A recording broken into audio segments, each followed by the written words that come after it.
Eu tive a oportunidade de fazer uma pós-graduação só sobre endometriose, e no dia da apresentação do meu TCC, nós tivemos aula com muitas pessoas do mundo, foi uma pós-graduação incrível. Eu falei, eu comecei essa pós achando que eu não sabia tratar endometriose, e eu acabo essa pós falando que o mundo ainda não sabe tratar endometriose. Meu nome é Patrícia Brecht, eu sou médica ginecologista e hoje eu vim falar daquela família enorme e tem os primos, os aglutinados, chamada endometriose. Hoje, 1 em cada 5 mulheres tem endometriose, por isso que é tão importante eu conhecer cada membro da família para saber o que fazer em cada uma dessas situações. Então, se você quer saber um pouquinho mais, assiste esse vídeo até o final. Tem o nosso canal, DRA Patrícia Brecht, que tem muito conteúdo legal feito em primeira mão para você. Então, dentro da família endometriose, tem a família Brecht, tem a família Santos, e na família endometriose eu tenho a prima que só fica no útero, que é a adenomiose. Eu tenho a prima que só fica no ovário, que é o endometrioma. Eu tenho aquela prima que é mais espalhafatosa, que passa para tudo que é canto, que é a endometriose profunda, que pode estar na bexiga, no intestino.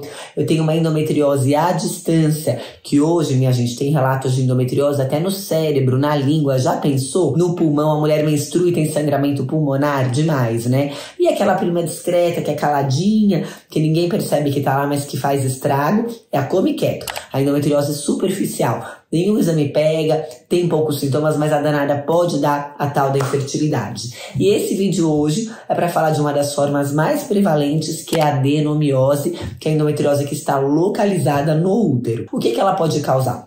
Dor na relação sexual, sangramento, infertilidade, sangramento fora do período menstrual, sangramento na relação sexual. Normalmente o útero saudável tem consistência de nariz, e o útero doente ele tem uma consistência mais amolecida, como parece uma boca mais amanteigada. Ele fica inflamado, ele fica mais aquecido quando a gente faz o exame ginecológico, e nós brincamos que esse útero doente é como se fosse uma caldeira inflamada.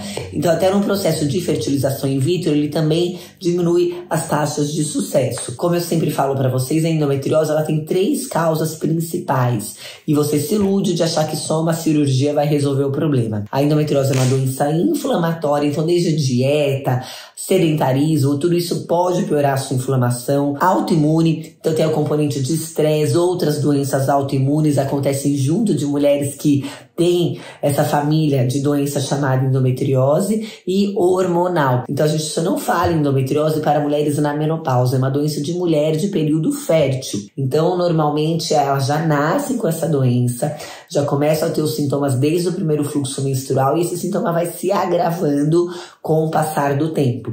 Eita situação, né, minha gente? Então, se você aí tem alguns desses sintomas ou não tem o sintoma, mas não consegue engravidar, muitas vezes a infertilidade ela não é uma doença, pode ser um sintoma de uma doença oculta. Procure fazer um exame chamado ressonância magnética de pelve com protocolo para endometriose, ou um ultrassom transvaginal com protocolo para endometriose, para você fazer um mapeamento.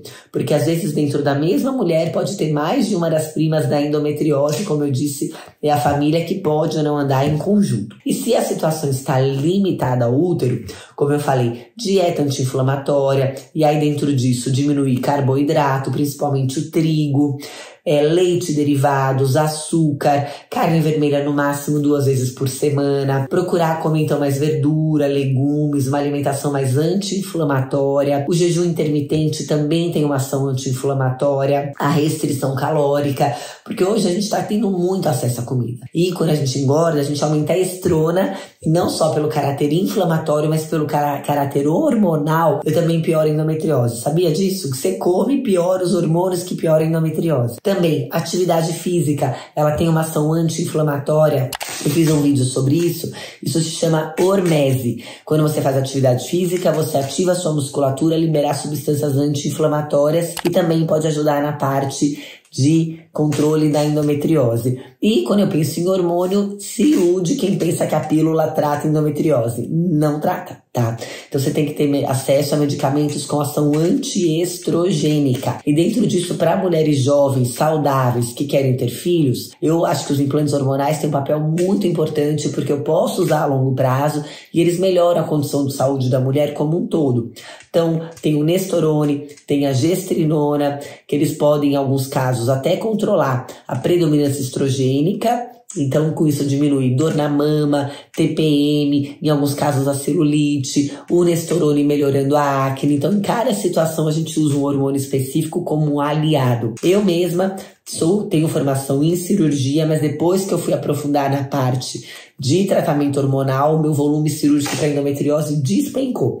Até porque, minha gente, mesmo que você opere, se você fizer um tratamento conservador, ou seja, se os seus ovários forem mantidos, mesmo que você retire o útero, a doença tem risco de voltar. Então é fundamental você pensar no tratamento hormonal e até mesmo para prevenção da sua fecundidade.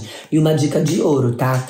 As filhas de mulheres que têm endometriose têm de 7 a 10 vezes mais chance de ter endometriose. Eu vou repetir. As filhas de mulheres que têm endometriose têm um risco muito maior do que a população geral de ter. E eu adoraria que existisse uma vacina para endometriose, mas ainda não existe. Então, o que dá para fazer nesses casos?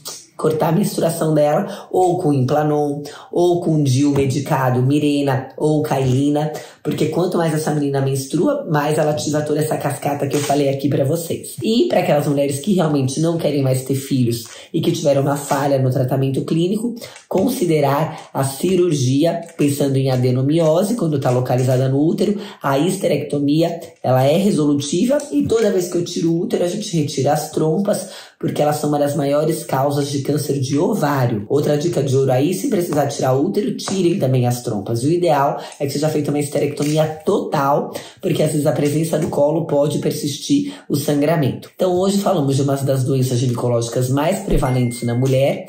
A adenomiose não é câncer e é muito raro a associação de câncer com endometriose.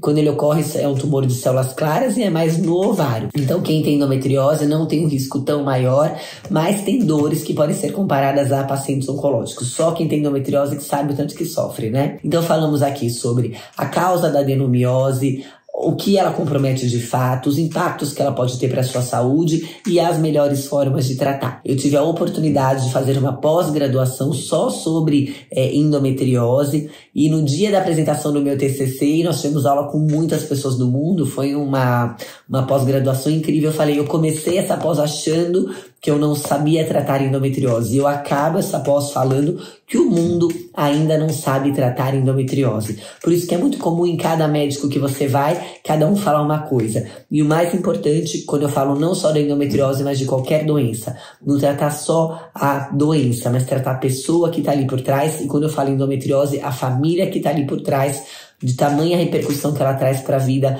e para as famílias dos portadores dessa doença. Quem gostou desse vídeo, curte, compartilha, deixa a sugestão aqui embaixo e eu espero vocês no próximo vídeo.